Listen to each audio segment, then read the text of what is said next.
40,000-এর একটু বেশি রোহিঙ্গা আছে, কিন্তু মিথ্যাচার করছে। এই মিথ্যাচারের জবাব কি মমতা ব্যানার্জি সরকার দিচ্ছে? মিথ্যা কথা বলে পশ্চিম বাংলার নাগরিককে রোহিঙ্গা বানানোর চেষ্টা করছে। পশ্চিম বাংলার নাগরিকের কপালে রোহিঙ্গা লিখে দিচ্ছে, ঘুষপেটিয়া লিখে দিচ্ছে। তাহলে এর জবাবটা মমতা ব্যানার্জির কি ছিল? যে শুভেন্দু অধিকারীকে ধরে জেলের মধ্যে রাখা, তুমি আগে প্রমাণ দাও কোথায় 1.5 কোটি রোহিঙ্গা আছে, নাহলে তুমি জেলের ভাত খাও। এটা করেছে কি? কেন?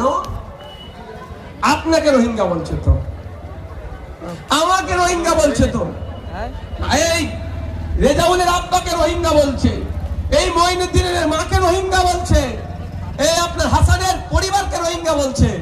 ওই জন্য কর্ণপাত করেনি। যদি ব্যানার্জি পরিবারের কাউকে রোহিঙ্গা বলতো, ঘুষপেটিয়া বলতো, কালীঘাটের ওই পরিবারের কারো বিষয়ে যদি কিছু কথা বলতো, পুলিশ দেখতে না তখন কি করতো? তৎপর হয়ে উঠতো। বুঝতে হবে আজকে কালীঘাট